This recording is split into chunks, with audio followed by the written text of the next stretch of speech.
Say that there is a normal person. She or he sees their family, their mom, their dad, their dog.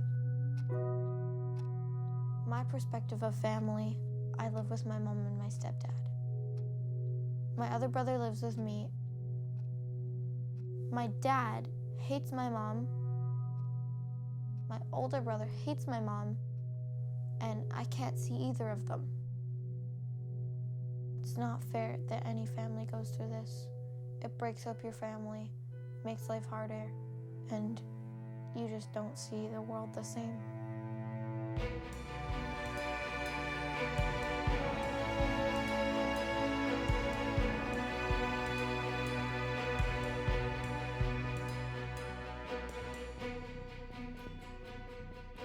Every 60 seconds, a child loses contact with one parent permanently because of what's going on in the family court system.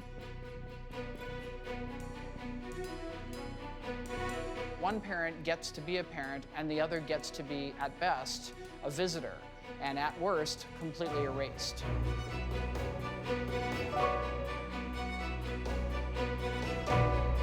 It destroys lives, it bankrupts people every day, it tears children from their homes, and just so happens to be a $50 billion a year industry. It's an epidemic that people don't realize that this country and other countries are going through.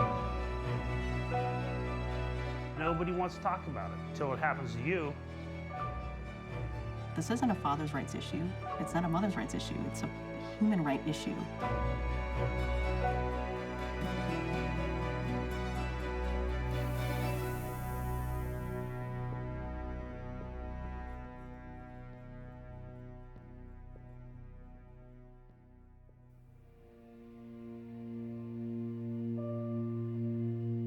My parents' divorce was so messy that after I graduated from university, I moved literally halfway across the world to Argentina. Anything I could do to get away from them. But divorce and its effects on kids kept following me. And I made a film called Erasing Dad, Borrando Papá, that exposes the discrimination fathers face when they want to be in their kids' lives after divorce. The film's release caused the law in Argentina to be changed so that moms and dads could share joint custody. It also helped me to heal and reconnect with my family, and I returned to the United States.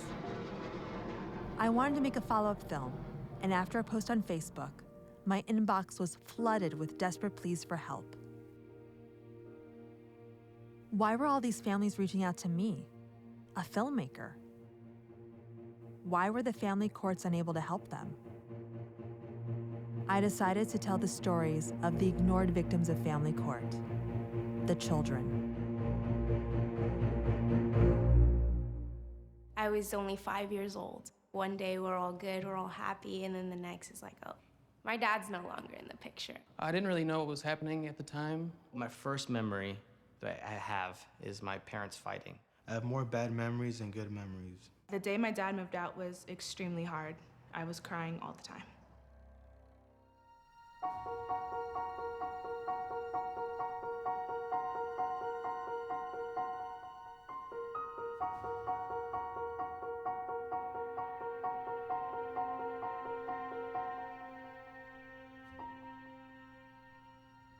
I think that as a child, I kind of knew it was coming subconsciously. You know, there's moments that I have flashbacks where I could see, the door close. I could be standing in the hallway, just hear them screaming, so I just kind of disappear. So when my parents got divorced, I was 12 years old. My father was like, pack your things. We're gonna go, visit your grandma for a little while. When they left, he pulled him out of school, and I didn't know what to do. I was so overwhelmed with what was going on. I was living up in Pennsylvania because I was in the military. They ended up in Virginia.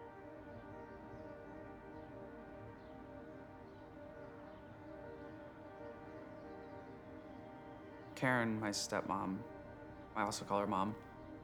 She came into my life when I was about 14. Initially, I was there practically every weekend.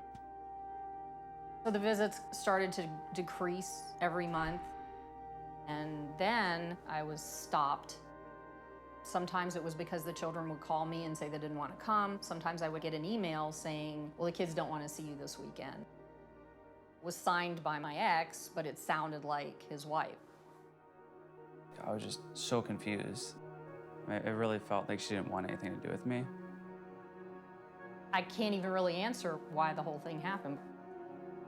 I was never on drugs. I had no criminal background. I had no psychological issues other than being heartbroken because I lost my children.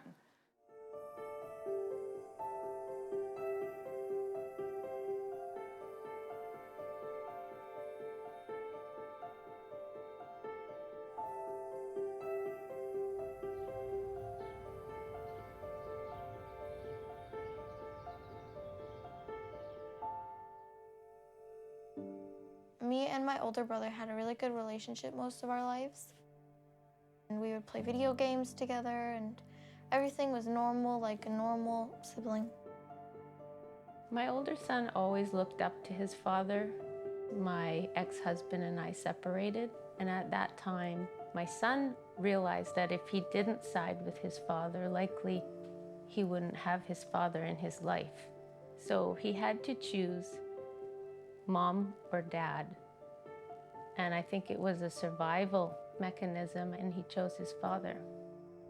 It just seems like one day out of the blue, he just angry at her. He would come home from their dad's and say I was horrible and demand whatever their dad wanted at the time. Then he would always say, like, I want to kill her.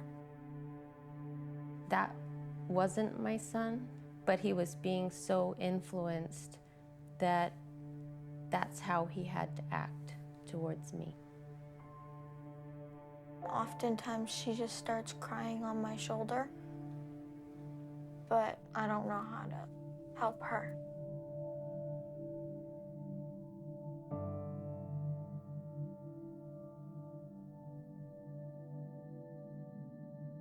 I get reminded every day, like, your dad sucked.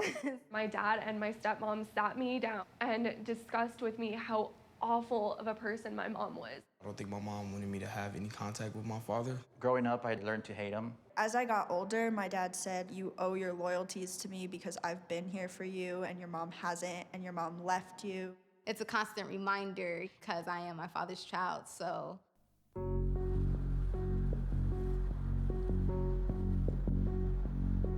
I began studying parental alienation approximately 3 years ago. I started looking around to people who have been affected by this on Facebook groups and support groups, and I didn't get any answers. I thought it's time to put some serious scientific attention to this problem. Parental alienation. The set of behaviors that a parent will do to try to distance their child or hurt the relationship between the child and the other parent. Okay, so It can be very subtle. They can refer to the other parent in pronouns, completely undermining their role as a parent. The custodial parent really colors the way that child perceives events. Obviously, you trust and love your parent, and you want to believe that what they're telling you is correct. That child is then expressing and parroting back what they're hearing.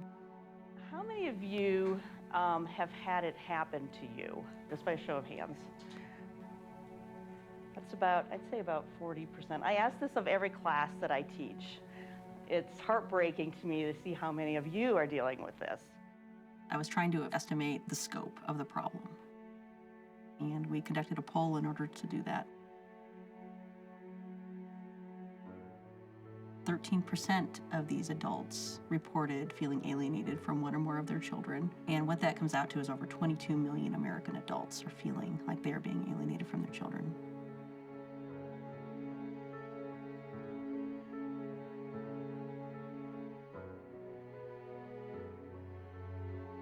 If there's 22 million adults dealing with this, that's over 22 million children. And the mental health consequences on that child are severe and long-lasting.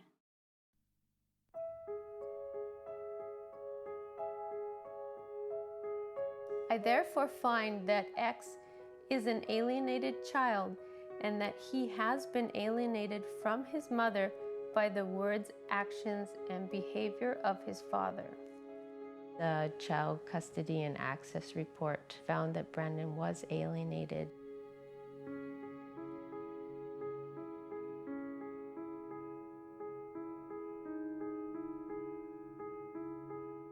I knew something was wrong before that. I just hadn't heard of a name for it. The judge did take away Dad's access for a month as sort of a warning because of behavior that was going on. So the judge was really swift in his actions. But the problem is, if one parent wants to make things difficult, it's almost impossible to get things in front of the judge. If they're not turning up for their court dates, if they're hiding from process servers and things, they can drag it on, and the judge can't do anything about that.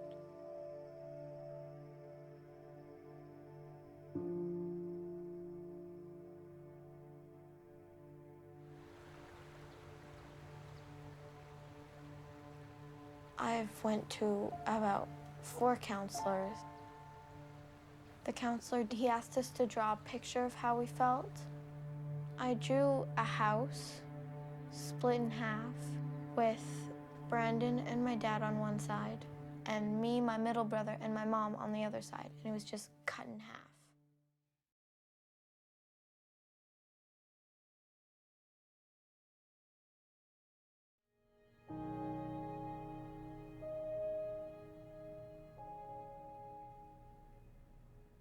Here, I don't know when's the last time you've seen this. Peanut head. I mean, they're just pictures of his life. Look how cute you were, though.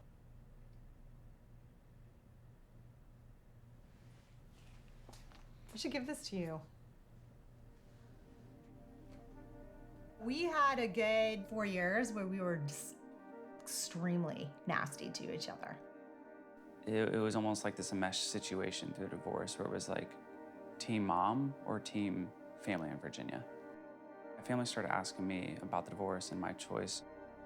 I felt like my support system was right there in front of me, so it was a pretty simple answer at the time.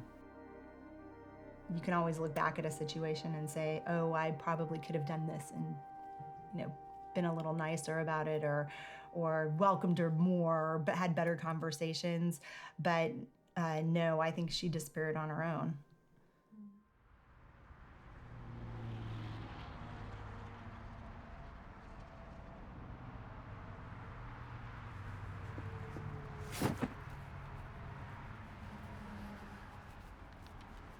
Ow.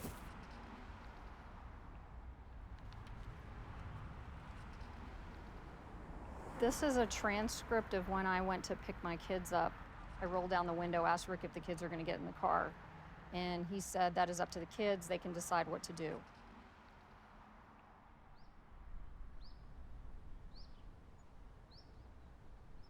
No, they do not have to come to the door. They don't, yeah, I think they do. They are old enough that they can express their wishes to me directly, and I can express them to you. I'm not the one who's telling you can't see them, hon. It's not me. It's never been me. It's them. Really? Okay. You ready to go? Sure. All right. Sure, yeah. I was calling the police, I called the courts, I called whoever I could think of to help me, and they were like, "Oh, no, sorry, there's nothing we can help you with. Unless they do something physically harming the children, we can't intervene with this." I just went through all these emails, and this is all the stuff I had to provide to the court. So I was more angry with the courts than I was with what was happening, because they wouldn't, it was like, it's almost like the thought that there's no gray area. It's all black and white. It was almost like they were looking to assign blame to somebody rather than figure out a way to make it work for everybody. All I wanted was to have a relationship and be able to see my children. And I felt that there had to be a better way to do this, and what I was experiencing was not it. I think it was about 8. There was a custody battle that happened. When the divorce was final, I saw my dad every other weekend. It was supposed to be 51-49, my dad to my mom. Eventually went to I was only living at my mom's. My mom hired the most expensive lawyer to make sure that she got sole custody.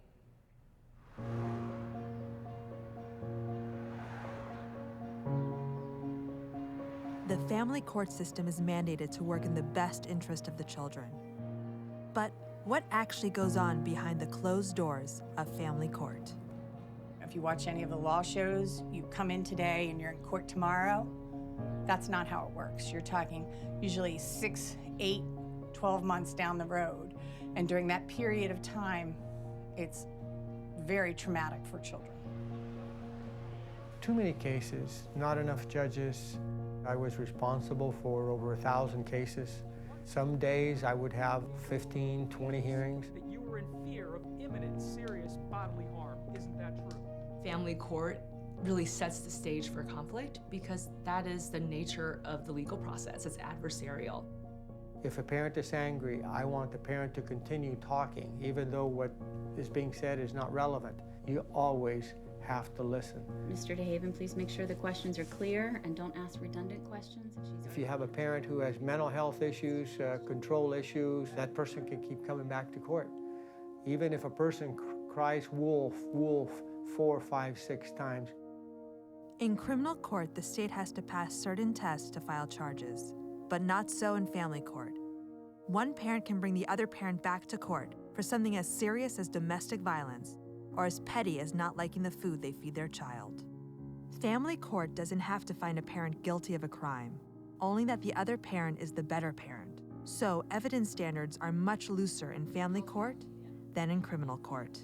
They are not looking for clear evidence to support or refute either parent's claims, and that's very problematic. We have a lot of stereotypes that are negative for the fathers. They're more abusive or aggressive than mothers, that they're deadbeat dads. Would you agree that's definitely... We have a lot of very positive stereotypes about mothers being the better parent. However, if a mother works, that is often used against those mothers. The other pattern is that the father will make the mother look like she's crazy, and everybody looks crazy in divorce. While the courts are mandated to work in the best interest of the child, nowhere in the civil code is this term defined. So judges, custody evaluators, and psychologists can make findings based on opinions that they don't have to justify or show scientific evidence to validate. It sometimes felt as if my parents wanted me to choose sides. Like, they'd be like, what do you think? They basically left it up to us whether we wanted to see him or not. To pick a parent at 5, I probably wouldn't know who to pick at all.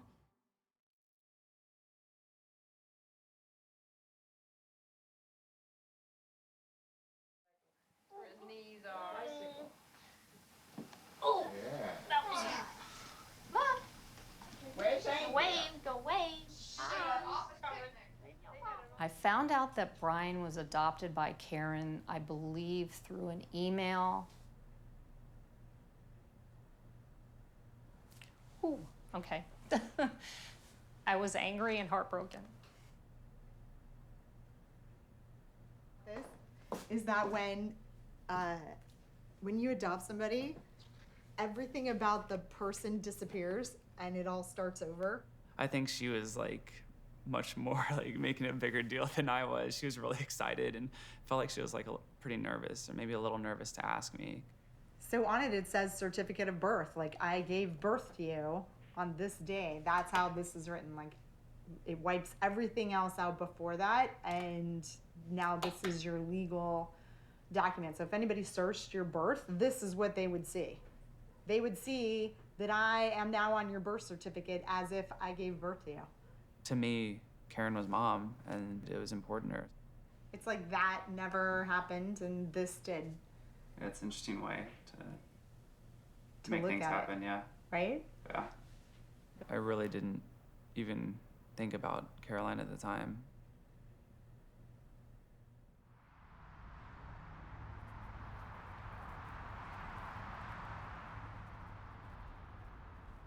This is a card I sent to my daughter that I took a picture of so she would know that I sent it. And I did that with many cards that I sent them. This was a photo that was taken when she was little. Oh, God. All right. The adoption paperwork for Katie.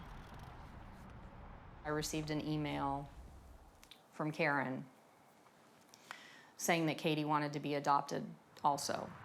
By that point, she wasn't talking to me anymore, really. She didn't want anything to do with me.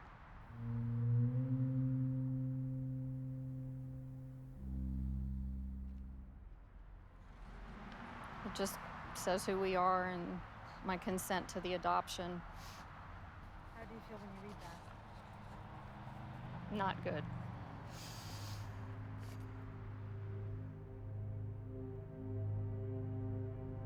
My daughter testified on the stand and said that she didn't want to see me. And it was in open court. I watched the whole thing. I was sitting right across from her looking at her while it was happening.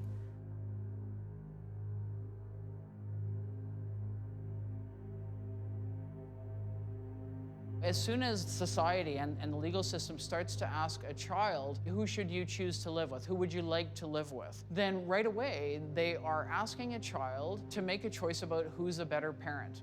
And that means one parent gets to be a parent and the other gets to be, at best, a visitor, and at worst, completely erased.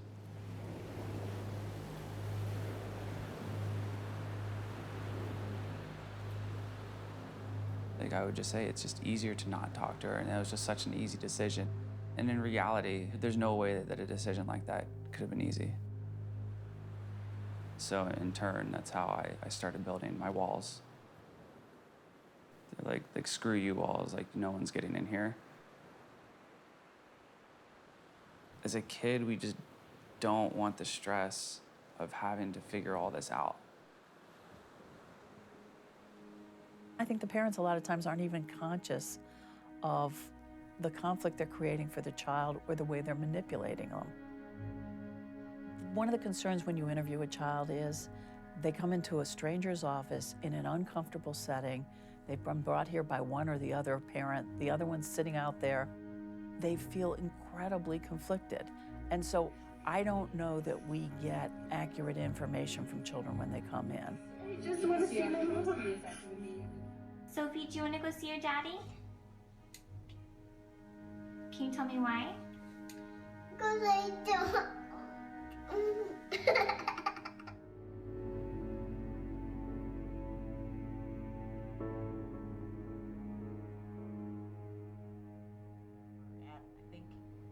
About 60 or 70 of these interviews. Just like with domestic violence, people blame the victim. What did this parent do? They must be doing something to make this child not want to see them.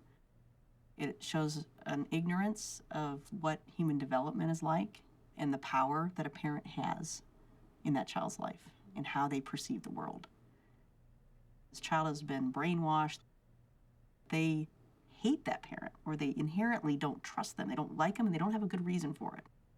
My dad had my brother snoop through my mom's paperwork. And I got to the point where I resented going with my father. I would yell at him. I would say, I hate you. Why are you doing this? It was always ingrained in me that my mom was the enemy and that I shouldn't want to see her. And how much of a liar she was, and all these terrible things about her that I knew wasn't true. What goes through the mind of a child trained to hate a parent? We talked to Candace, who was brave enough to come forward. I became deeply fearful of my dad.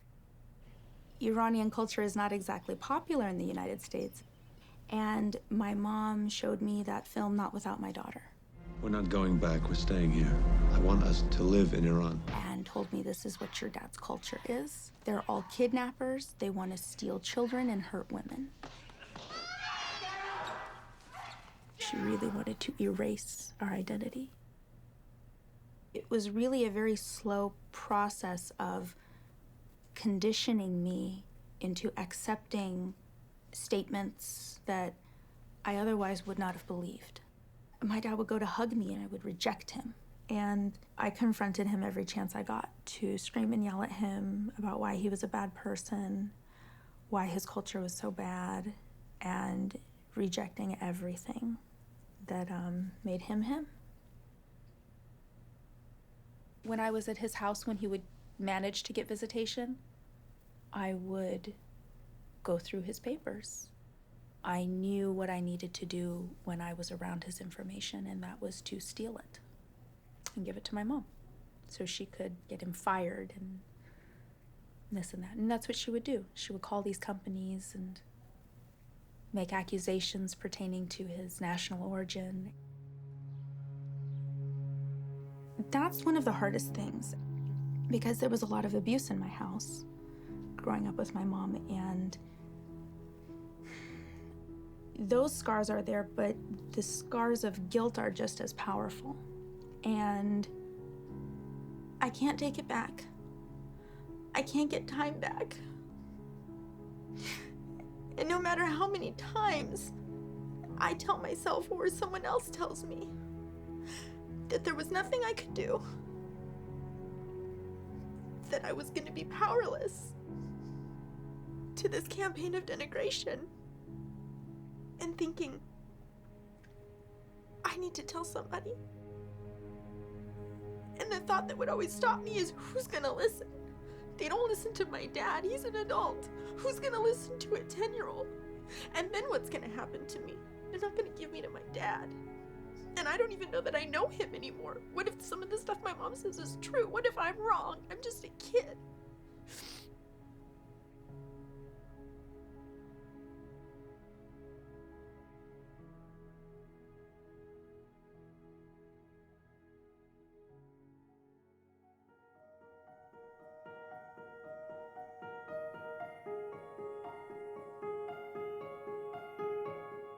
After half a decade in family court, a drastic ruling. No contact between the father and any of the children until family therapy had been completed. As the courts often don't diagnose alienation, the judgment made the local papers, which published the entire 120-page ruling. The ruling was made that he should enter a family reunification program and have temporary no communication with the father. I believe that the father had no intention on Brandon participating in the program. And so there were plans made for him to leave.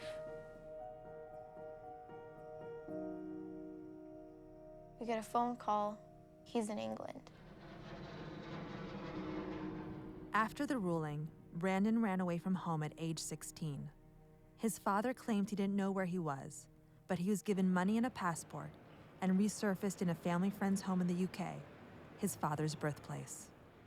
He wanted all the orders dropped for him to be able to just go straight back to his dad's house. That would be the only way he would come back. I'm going to read the CAFCAS report from Child Protection Services in the UK.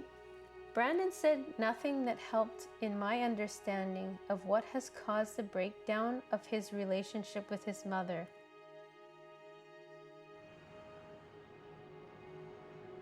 The judge in England decided that he could stay there and he would be made ward of the court and that she could not force him to get on the plane to come back. What a stupid judge. Like, you basically just ruined my life.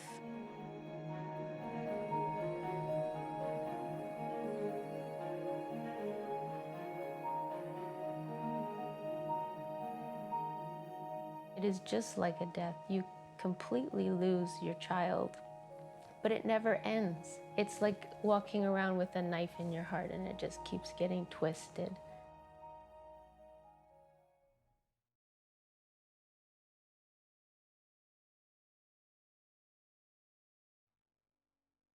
Sometimes when you see children as they grow up choose a side, perhaps even going towards the parent that they didn't grow up with and rejecting the parent that they did grow up with, what they're trying to do is avoid conflict. It would be great if they could find a way to have relationships with both parents And as they grow up, be able to explain to both parents, I'm not getting in the middle of this. I'm going to have a relationship with both of you, and I don't want to hear it, basically. But I don't think that all children feel that assertive even as they grow up.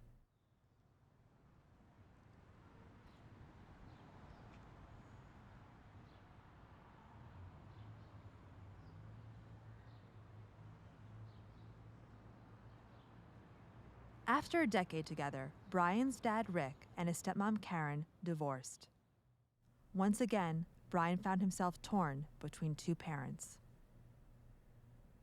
I believe I was about 22 when Karen and Rick got divorced. For like the first few months, like of the separation, like I would flip-flop, like, no, my dad's right, so I need to stand by his side. I need to be loyal to him. Then I'd be like, Karen's right, no, I need to stay by her. I think after so many months, like I realized like it was just tearing me apart. And that's when I was like, I'm not gonna deal with their shit.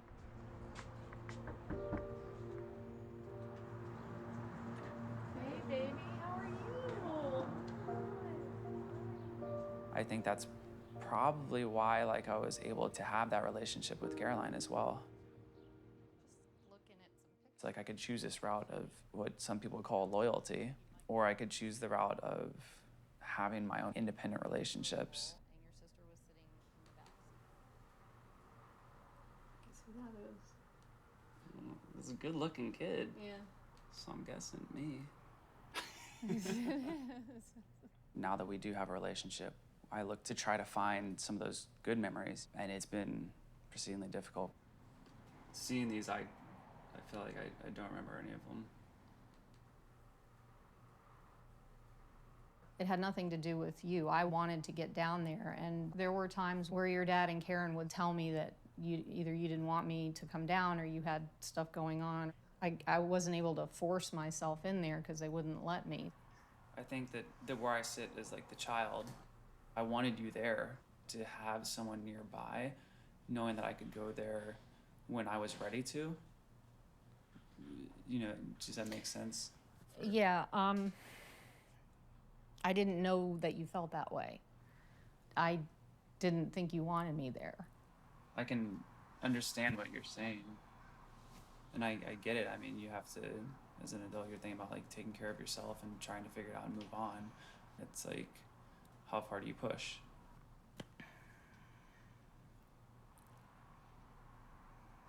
At one point, your stepmom sent me some pictures that we had taken with us in it, and she cut me out of the pictures and sent me the other part back with a note that said, "Thought you might want these, Kay." And it destroyed me, and it broke my heart, and I didn't know what to do.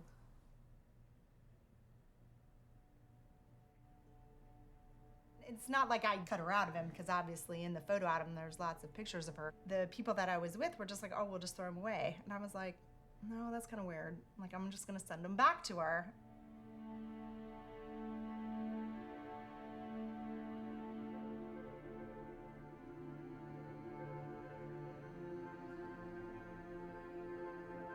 I've judged you guys, I've judged all of you for different actions, and it's like, we still don't always mesh at the same time, and we have our disagreements, but I learn more from those than I do from being alone.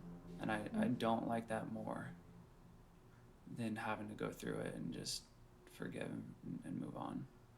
Life right now is just forgiving and moving on. It's so much, like, it's so much easier just not dealing with people's shit. Yeah.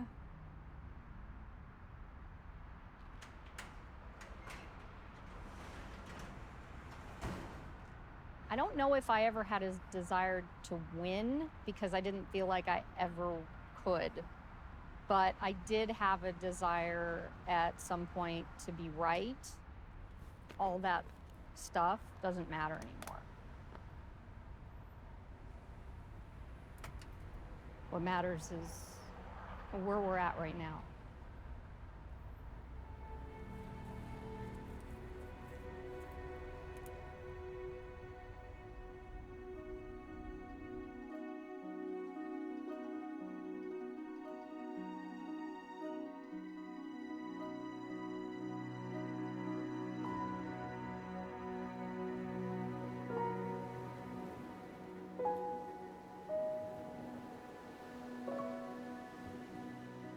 I think that was the best thing that happened to me in a really long time.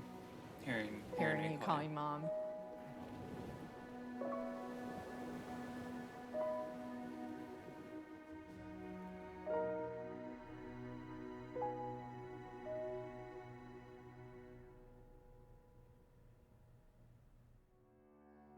Filming these kids has taught me that even if a parent is imperfect, and none are, erasing a parent does lasting harm.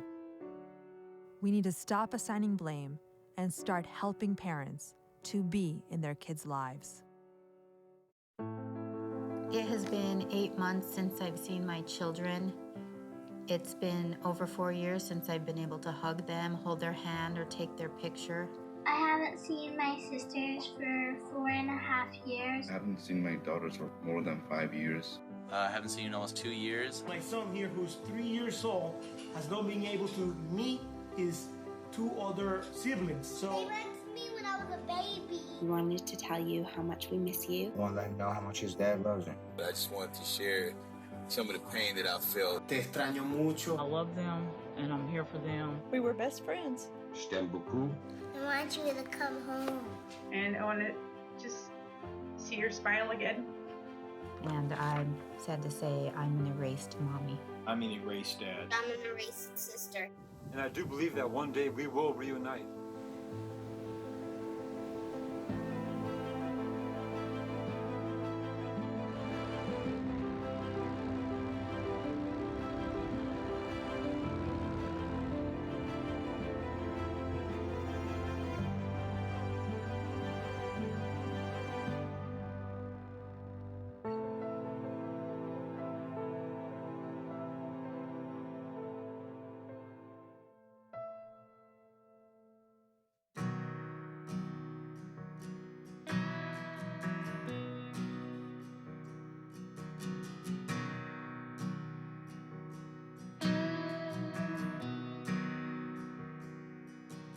I took my time getting off that plane.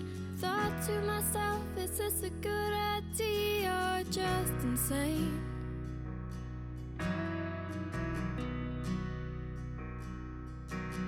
All this way for a man I've never met. His name ain't even on my birth certificate. He's nervous too, I bet. So much inside me I would like to say, but I'll just say,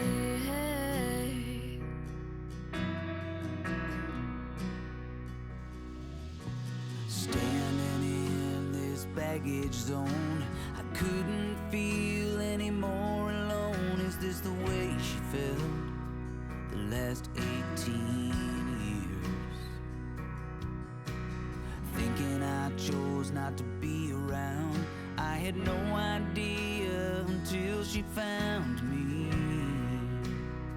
and now she's standing here. I didn't want to let the words get in the way, so I just said, hey. hey, I'm glad to finally meet you. Share my story, what I've been through, to find a part of me that I never knew. Time and distance seem so small now, kinda takes my breath away. How much of me I see when I look at you.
when you said